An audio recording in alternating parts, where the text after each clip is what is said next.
You start us off. Hey, Coach. Good afternoon. Hey, how are you? We've talked a lot about practice recently. What, in your mind, defines a good practice? Is there like a sort of checklist that you go through, or is it just sort of feeling the vibe of the day? Uh, A good practice is a good practice. Somebody that makes positive plays on both ends of the floor, positive attitude, positive energy. That constitutes a good practice. Same way as you go about a day and determine whether it's a good day or a bad day. It's the same way that I look at it as a good practice or a bad practice. Aaron Beard. Thank you.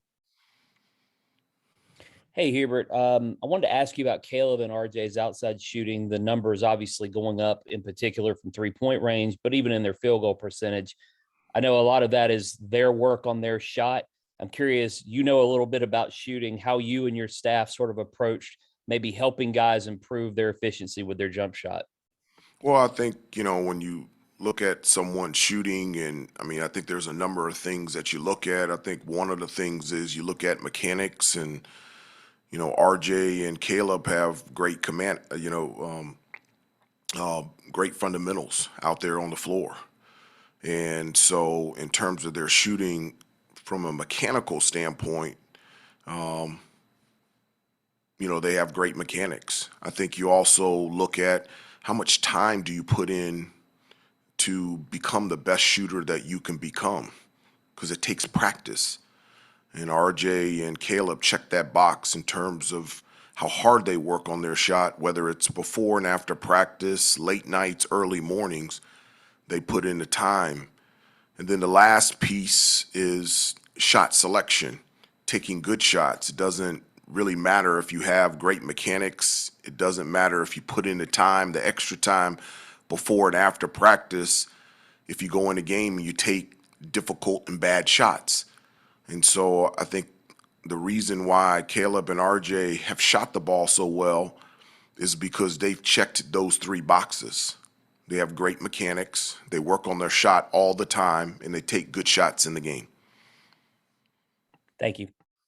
Before I go to the next one, I forgot to tell you, Armondo is our player that we'll have after Coach Davis here today. Greg Barnes. Hey, Hubert, you've talked a little bit about Brady being what he's been this year for you in terms of being a transfer. But I wanted to ask about Leaky. I know senior night will be Monday. Just in terms of him being a senior, being around the program for 4 years, what has he meant to you and to this program? Well, I always talk to the guys on the team about their responsibility of being a basketball player here at the University of North Carolina, and my expectation for them is to be the best that they can be on the court, in the classroom, and in the community. And I really can't think of any better example of that than Leaky. He's just been fantastic. And one of the things that I really enjoy as a coach is watching the growth and the progression of a player, and having the ability to have a front row seat to be able to help, to serve, to coach, to motivate that process while they're here. And to see how much Leaky has grown and improved in so many different areas, specifically on the basketball court. I just really feel like this year it's the first time being here at North Carolina that he feels settled in who he is out there on the floor, and also extremely confident. And he's playing his best basketball of his career here, and I just love coaching him. And I'm so proud of him, and I'm so happy with the senior season that he's having. CL. Hi, Hubert. You guys obviously hit 15 3-pointers against State in that first meeting. Do you have to, I don't know, mitigate that, like so guys won't go into this game just shooting threes, thinking that you'll catch fire in the same way? Yeah, I mean, we've talked about how we want to approach from an offensive standpoint and how to attack and how we want to score. One of the things that allowed us to have success against NC State in the first matchup, I really believe, was our defense. I mean, it was a number of things, but I thought we were really good defensively. I thought Armondo did an outstanding job of protecting the basket. I felt like if he didn't block a shot, he altered the shot. I thought our rebounding was really good, and that allowed us to get out in transition. And I thought we did a really good job, for the most part, taking care of the basketball. And so, we've talked throughout the year with you guys about, the three things that allow us to be successful. And you combine that with, we were really hot from 3-point range. Pretty much everybody that stepped in the game hit a three. And so, but I really, as I told the team, our offensive success, the reason why we were so good offensively, from my standpoint, was because we were good defensively. And it would be great to think that we can make 15 plus threes every game, but that's just not going to happen. But the three things that we talk about, defense, rebounding, and taking care of the basketball, that's something that you can do every game, and that's something that should be consistent for us to have success. Adam Smith. Hubert, wanted to ask you about Armondo and just his activity level. The way teams have been defending him lately, he's getting less shots. I think he only had 7 in Blacksburg and maybe 2 in the second half the other night against Louisville. But it doesn't seem like it has affected his energy or his activity level. Is that something you've noticed, that he's just kept, going hard no matter if the shots are coming or not? Yeah, he's been great all season, and not only has he been great, he's been consistent. I felt like since the Virginia game, teams have adjusted defensively towards him, whether it's straight double teaming or late help, more centered on not only keeping the ball out of his hands, but not allowing him to catch the ball anywhere close to the basket. And he's very good when he has angles, when he's able to catch the ball around the basket and be able to score from those areas. And teams have gotten better at trying to take that away. But as you mentioned, it hasn't taken away his effort, his attention to detail.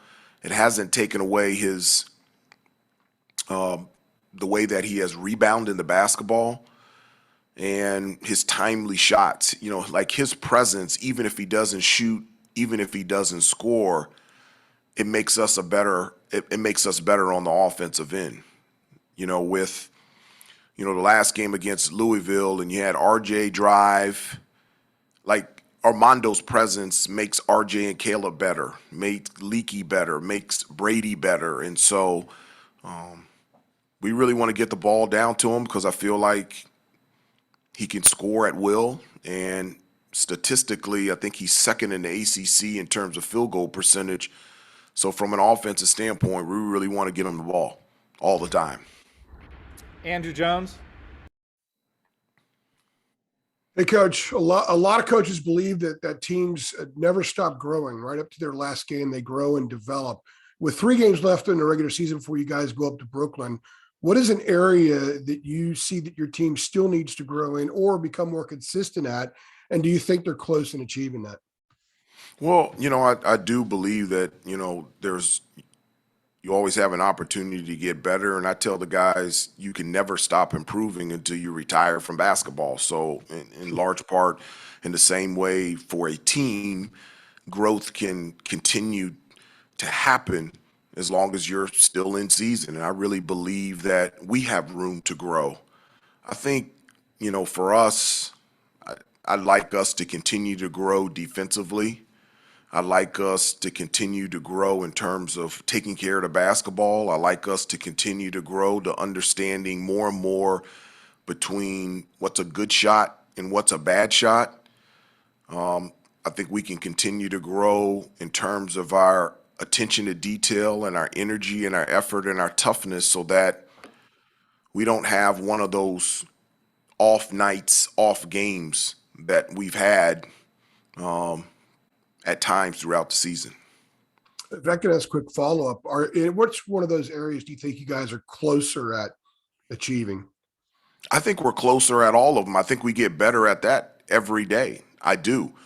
I think our energy and our effort and our attention to detail has been there. I think every day we become more a team of perseverance, a tougher team. I think we're getting better every day at taking care of the basketball and understanding what's a good shot and a bad shot and how valuable and important it is to get after it on the defensive end and rebound the basketball. I think we get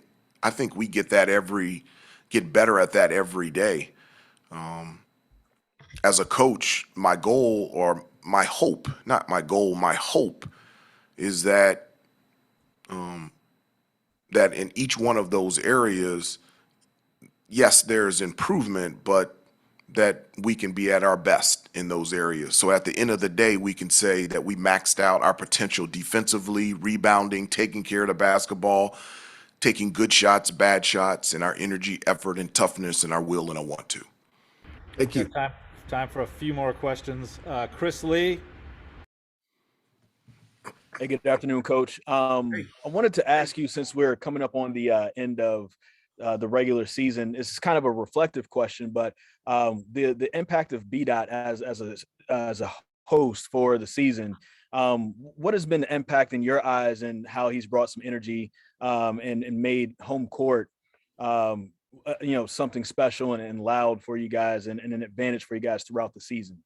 Well, I always talk about energy, effort, and and toughness amongst our team, and having a will and a want to, and playing with the joy and a love and appreciation for being a part of this team and this program and this university. And BDOT, he's exemplifies that.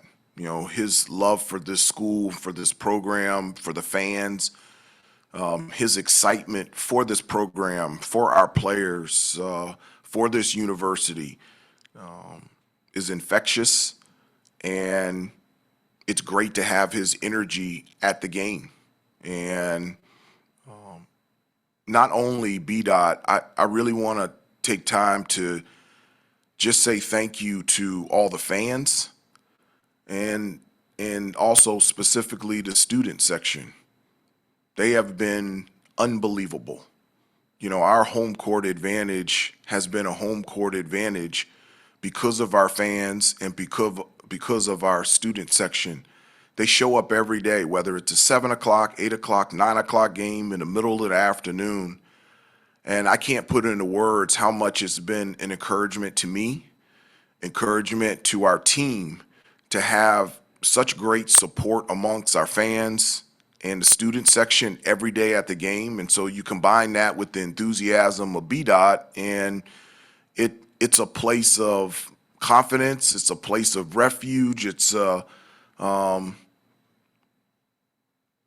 I just wanted to thank all of them because it has really helped me. It has really helped our team, and it's really helped our program. Last one I have for Coach Davis is Trey from WAR in Syracuse. Go ahead, Trey. Hey, Coach, how's it going? I just doing a piece about you being at the helm for the first year at UNC. Just wanted to ask you what you took away from Coach Dean Smith as a player and Coach Williams as an assistant coach during your time here at Carolina. Well, I pulled from everyone. My experience of being coached and being around Coach Smith and Coach Guthridge. My experience of not only working for but being around Coach Williams. My experience of being coached by Pat Riley and Jeff Van Gundy and Doug Collins and Don Nelson and Larry Brown. I've pulled from my experience as a player, playing with players like Patrick Ewing and Doc Rivers and